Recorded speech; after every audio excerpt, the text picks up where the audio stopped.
Now I would like to introduce Alexey Markin from the University of Hamburg, who is doing research on the visual representation of anti-racism and racism in the USSR.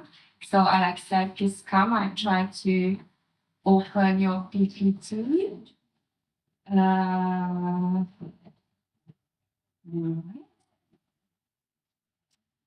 Okay. Sorry for this very brief introduction, but I'm just trying to. Is it okay? Perfect. So the floor is yours.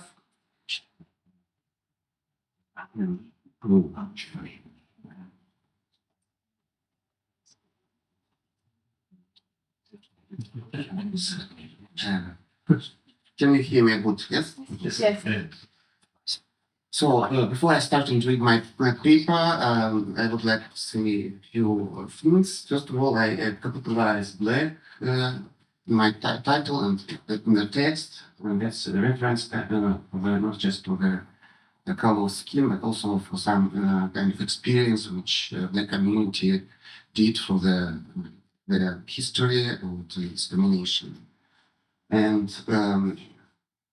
also I used black, I substitute the kind of historical naming at some text and some codes, even if it was at some point self-representation of black people.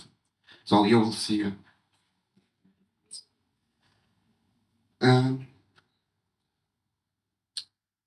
This paper is a part of my research, which I realized as a part of master thesis at the University of Hamburg. In my work, I researched the images of the black people in the Soviet part from the 60s and 70s. As a research method, I chose a multidisciplinary method based on post-colonial theory. One of the main texts I used in the paper is Stuart Hall's The Spectacle of Other, 1997.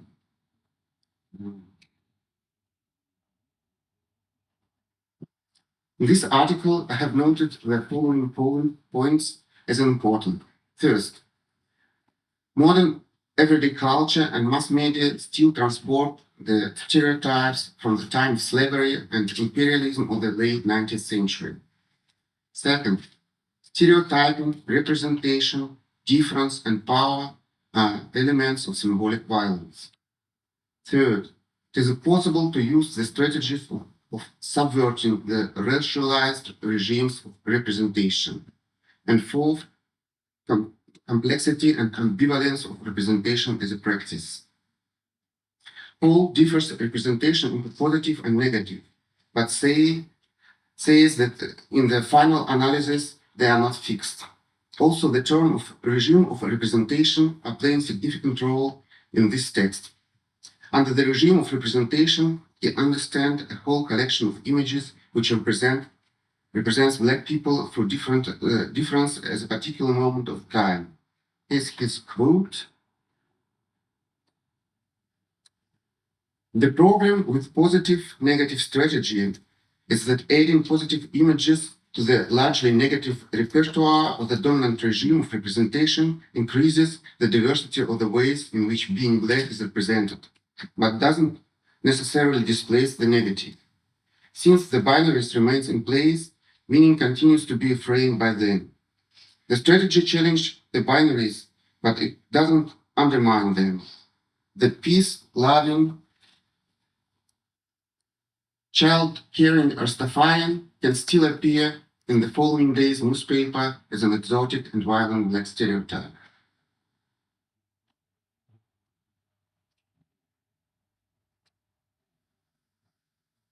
Today, I will present two chapters from my master thesis, one on iconography of anti-colonial resistance in Soviet poster art, and the other of representation of black students and ideological paternalism. The material in these chapters will not be presented in its complete form, and I will concentrate on selective examples. I will conclude with a reflection on the particular challenges of researching Soviet art history. In the post-war, post-Stalin period, the USSR was again actively engaged in African politics. The beginning of this was the appearance of new independent states in the African continent, starting with Ghana, which got its independence in 1957.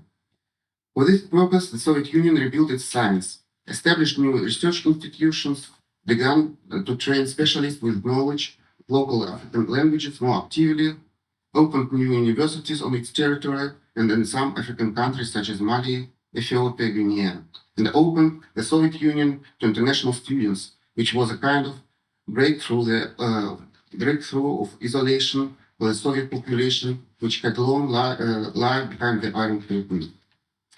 During this period, a large number of the most new posters glorifying the liberation of Africa appeared in the USSR. The slide shows one such poster of Viktor Koretsky, Afrika борется, Afrika победит, Africa fights, Africa defeats, from 1968. On the poster, we see an African man breaking chains with a muscular strength. Behind him is a red sunrise or the flames of a fire. Such poster could be quite suitable for Hollywood movie. However, the motif of chains or breaking chains appears much earlier, and it can be traced back to the abolitionist movement of the English workers. In the communist movement, such as a symbol was used in the magazine Black Water, which was published in the 30s in Hamburg before the National Socialists came. On the card, we see the black water breaking the chain over the globe, where the Atlantic between African continents and Caribbean is clearly visible. Later, before the Stalin's purchase, the chain of slavery is changed to a human chain of solidarity. On this symbol, the Soviet evolution of chain-breaking motifs stopped as Stalin closed the Comintern during the war years. In the 60s, as we see, the symbol appears again and becomes a kind of advertisement not only for liberation movement but also for communism itself in Africa. And we know that this advertisement wasn't always well accepted. The historian Julie Hessler tells the case of Theophilus Aponpo, who became one of the first students in Moscow, but after a while was disappointed by the fact that the USSR was impossible to pursue a student policy different from that of Komsomol and Communist Party. But this happened a little later, and in giving this photograph for the newspaper, while boxing and published in the newspaper Новое Время, without his permission, which caused indignation of the student himself. In this case, a gap created between his personal experience and the image that was constructed by Soviet propaganda. Aponpo left the USSR and for some time engaged in anti-communist activities, giving interviews, publishing a manifesto, and thus completely breaking with the USSR. And in the USSR itself, he was evaluated as a provocateur and anti-Soviet propagandist.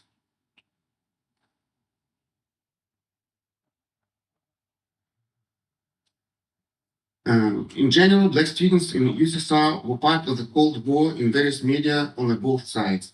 And here we move to the second part, namely the representation of black students.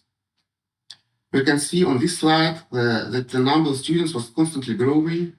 The reason was not only scholarships, but also the image of USSR, which was created by some black intellectuals. Here's a quote from Webb Dubois, and there's also a statistic I took from Konstantin Kazakirioris from his lecture in Hauskultur in der Welt from 2018, and you see that until 1990s, it was like one of the biggest quantity of the international students, and especially all the black students, I think.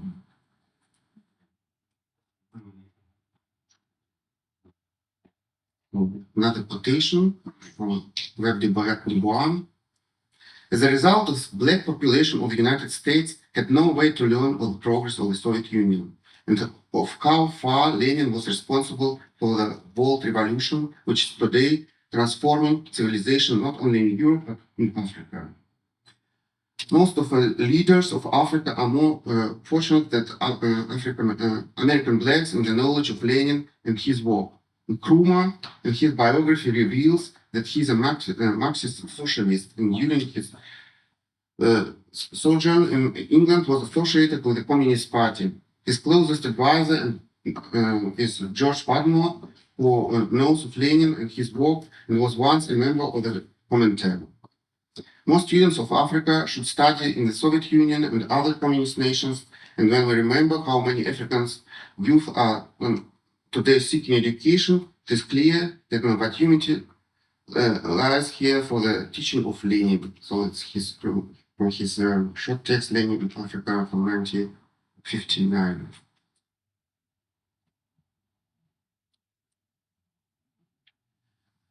What was the image of black students in the USSR? And here I have to say on the basis of my research that it was quite diverse.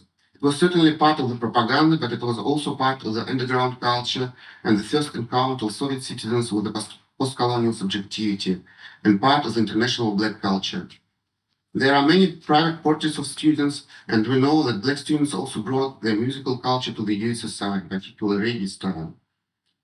And the geographical scale of the influence is quite large. In particular, 1/3 of all students were sent to Ukraine. Here, for example, a photo shows two students at a typical provincial demonstration dedicated to the October Revolution. The students themselves are very stylish dressed and clearly break out of general crowd of Soviet civilians. And here's a photo from Vladimir Filonov, demonstration on November 7th, 1982, Zaporizhzhia.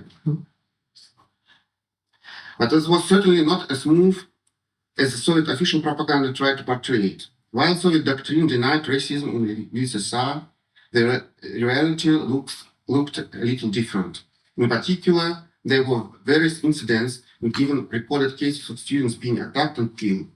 One of the first cases happened in 1963, and it was the occasion of large demonstration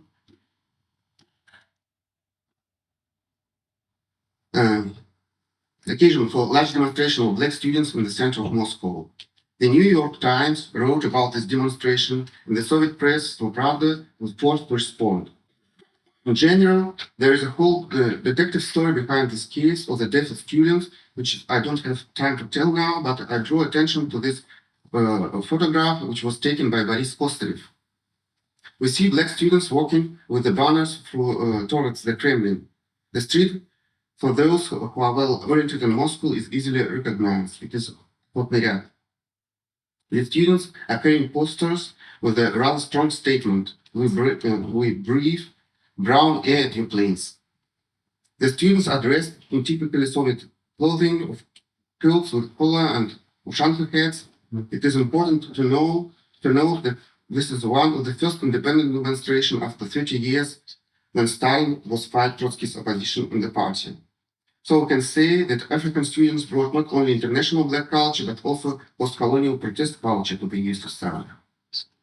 The US professor and scientist Maxim Matusevich would be appropriate here. Post-colonial Africans making their appearance in the midst of society, this ideology made them wary of foreign influences, performed by distinctly subversive role, both culturally and politically. And it's doing so they pushed back against the Soviet consensus and the accepted norms of public behavior and discourse in the Soviet Union. In some significant ways, these young Africans pried open the isolationist host society. They introduced their host to the ritual and practices of global nomadism and this of modernity.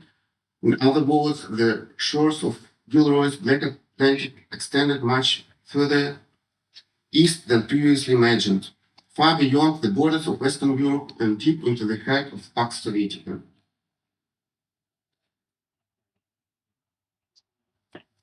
Before I conclude, I will show you the last picture example for today, a photo taken by Dmitry Baltermans called Lenina, Visiting Lenin from 1962, which I think illustrates Stuart's whole idea of the battle for meaning very well. Waltermans is the author of one of the most famous photographs of the World War II called Grief from 1942, which captures the moment of grieving when the women see their executed sons and husbands in a church premiere. The photo visiting Lenin, which on the one hand was printed in April in the magazine Soviet Photo, that is month where it celebrates the birthday of Lenin.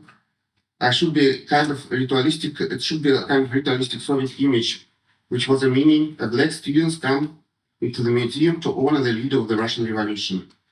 It is a common paternalistic motif in Soviet political iconography. On the other hand, there is also something that is not quite clear in this picture, even some comic effect. The student is looking at the leader, but his body language is completely independent. We don't know what he's thinking, but he's looking rather provoking at the leader. There are many other images where the idea of adoration of the ideas of Lenin and communism is promoted more explicitly through the Lenin flowers or additional inscription, but that's not here. Waltermans used this motif with the image of Lenin on more than one occasion. For example, in another image, the juxtaposition with Lenin's image became anecdotal. On the photo, without looking back to Ilyich, 1972, Leonid Brezhnev is speaking as a part of, at a party congress. Behind him is a giant portrait of Lenin. We compare with him, Brezhnev is a small party functionary, behind whom exists the true power, namely the cult of Lenin. Definitely the photo of black student with a statue of Lenin has some ambiguity of interpretation, which is called by the photographer himself.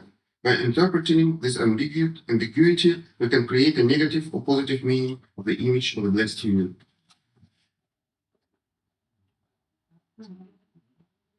Conclusion. A new study of Soviet imagery beyond the Cold War perspective is necessary, but there are certain challenges with this. Firstly, Stuart Hall wrote his work using primarily Western images as an example. Soviet images were already produced from the very beginning in the context of anti-racial discourse of black internationalism. But in the situation of Soviet totalitarian regime of representation. Today, the former Soviet republics are in the state of post-socialism and post-communism, imagining their own national communities where the often negative modes of representation of black people are created. There are also new cases of use of old motifs representation of black people in a new political situation.